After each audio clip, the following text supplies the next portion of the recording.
Hey, I'm Elizabeth. And I'm Daniel. And we're with Israeli Good Wine. And today we're going to talk to you about Passover.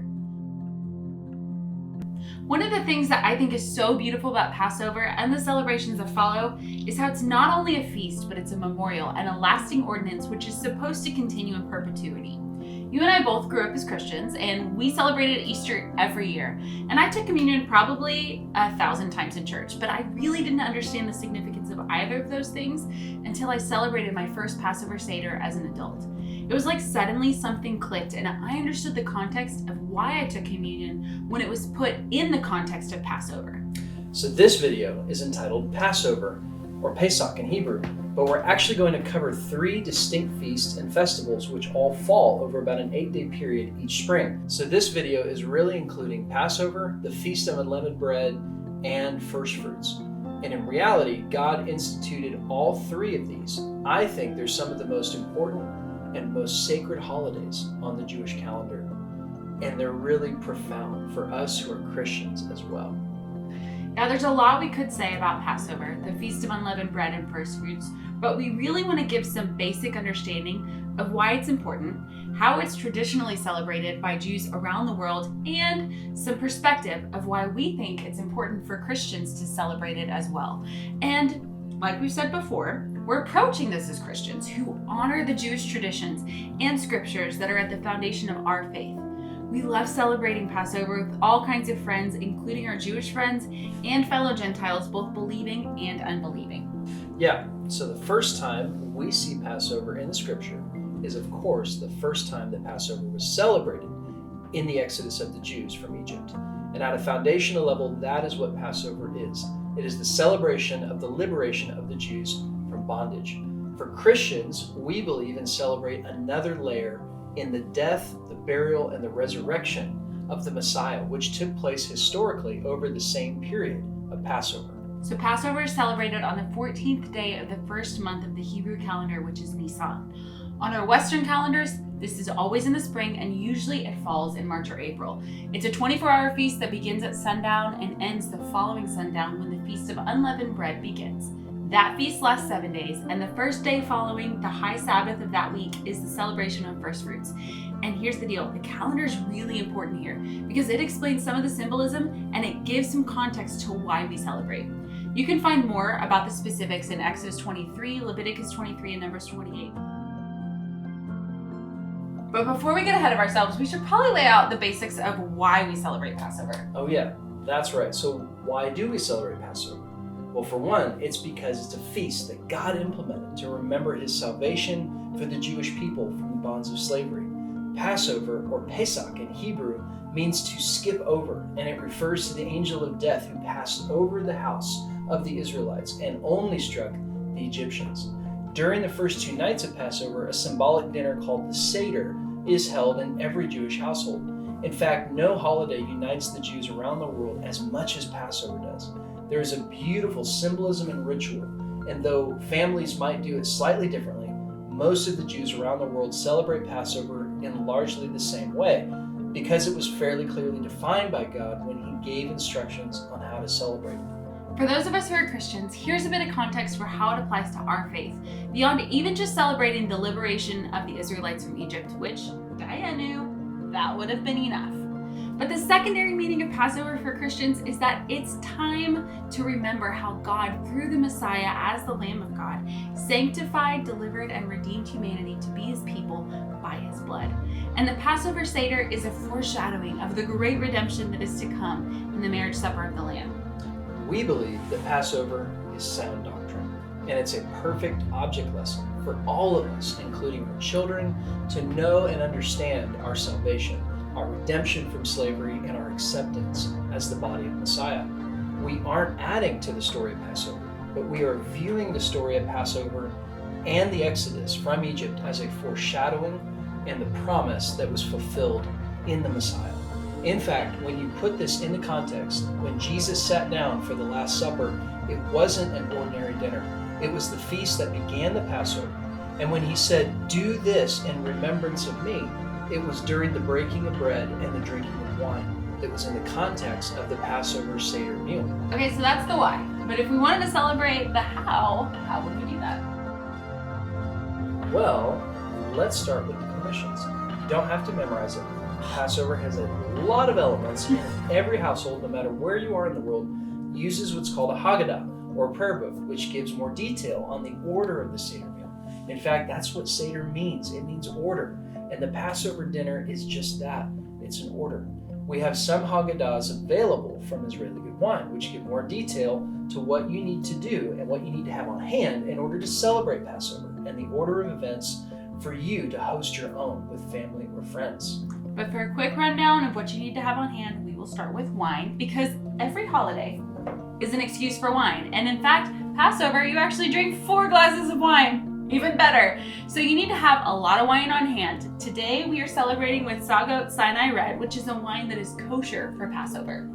Another really important element that you'll need for Passover is unleavened bread, or matzah. Matzah, or bread without yeast, was commanded by God because the Israelites did not have time to wait for the bread to rise as they were fleeing from Egypt. So they simply ate bread without a raising agent. Traditionally, Jewish families will spend the days leading up to the Passover and the Feast of Unleavened Bread scouring their homes, looking for any chametz or leaven which would cause bread to rise. This is symbolic of sin in our lives. During the Passover and the Feast of the Unleavened Bread, God commanded that no raising agent like yeast can be used because it is a call to remember our need for salvation from sin. At your Seder table, you'll want 3 pieces of matzah wrapped in special cloth. The middle one, called the afikomen, is broken, and this is symbolic of the broken body of Messiah. You'll of course want candles to light. This is how you begin the meal, just like you would use on any other Shabbat dinner. Most of the other symbolic elements are going to rest on a Seder plate. If you don't have one, that's okay. You can simply put them all on a regular plate. Each of these is rich in meaning and is explained as you go through your Haggadah, but we'll give you a quick overview. You'll want some bitter herbs like parsley that you'll dip in salt water. This represents the bitterness of slavery and the tears that the Israelites cried while in bondage. It also represents the branch of hyssop that was dipped in blood and applied to the doorpost. The next element you'll need is the shank bone to represent the blood of the lamb that was applied to the doorposts of the Israelites' homes to protect them, and the symbolic blood of the lamb which has been applied to our hearts through salvation. We eat bitter herbs, often horseradish and romaine lettuce, to remember the bitterness of slavery. Often we eat enough bitter herbs to bring a tear to our eyes because it's symbolic that we cannot appreciate the sweetness of redemption without first experiencing the bitterness of slavery. A roasted egg is on the Seder plate as well to bring to mind the roasted daily temple sacrifice that no longer can be offered because the temple no longer stands. And finally, haroset. A sweet mixture of chopped apples, nuts, honey, and wine is on the plate. This is symbolic of the mortar that the Israelites used to build bricks in the land of Egypt. So, those are some of the things that you will need to celebrate Passover. Now let's talk about how you celebrate it. Depending on your Haggadah, your prayer guide, your Seder meal could be up to 2 hours in length. It's a combination of reading the scriptures, praying prayers, symbolic activities, telling the story of the Exodus, questions from the children at the table, and songs of remembrance. You drink 4 glasses of wine each, and you leave a cup and a place setting for the prophet Elijah as a symbolic gesture of him preceding the Messiah. This is a time filled with rich imagery, beautiful symbolism, and a real sense of God's presence. We celebrate Passover each year with friends, and this leads into the Feast of Unleavened Bread, which begins on the 15th of Nisan. And that feast lasts for 7 days, and during that time, if you're observant, you're not going to be eating anything with yeast. The first day of the week, which is Sunday, after the high Sabbath of unleavened bread, is what is called Fruitfruits. And it was when the barley harvest was brought into the temple, the sheaves were ground into flour and made into cakes. It was symbolic of an offering that was transformed into something new. Now this is where the timeline gets really interesting for us as Christians. If you study the Gospels and the Epistles, you'll see that Jesus, an observant Jew, had his Last Supper at the beginning of Passover. He was crucified at the time when the priests would sacrifice the Passover lamb in the Second Temple, and he was buried during the Feast of the Unleavened Bread. He was resurrected on the first day following the high Sabbath, or First Fruits. He came as a fulfillment of the law and the prophets, and all of the Passover celebration, the Feast of Unleavened Bread and the First Fruits point to the Messiah. So if you're a Christian, Or if you were just raised in a Western Christian nation, you might be wondering, Daniel, I don't know if all this is true. If it's all true, then why haven't I known about it? I grew up celebrating Easter every year. Well, my friend, that's a longer tale for another time. But the short answer is that the early believers in the Messiah did celebrate Passover and the feast as a part of their remembrance of not only God's deliverance of Israel from slavery, but of the Messiah's salvation as well. It wasn't until the 3rd century that Christianity took a turn in how holidays were celebrated. It was after the Council of Nicaea, under Constantine's rule, that Christianity became fused with the state, resulting in the citizens no longer knowing the Jewish feasts as they converted to Christianity from pagan religions. To further gain political power, Constantine converted the pagan holidays into new state-declared Christian holidays. So Easter, originally named after the pagan goddess Ishtar, was one of the holidays that was converted to look Christian. And what's cool is if you look at the Hebrew and Gregorian calendars every year, you're going to see that the day that most Western Christians celebrate Easter is actually just the day of first fruits. Wow. So really, when we as Christians celebrate Passover and the subsequent feast, we're really just coming back to our roots. We're returning to the truth of what God instituted back when He delivered Israel from slavery. And we're remembering His power and His ability to rescue us today. And that's why we celebrate Passover. And that's why we celebrate Passover.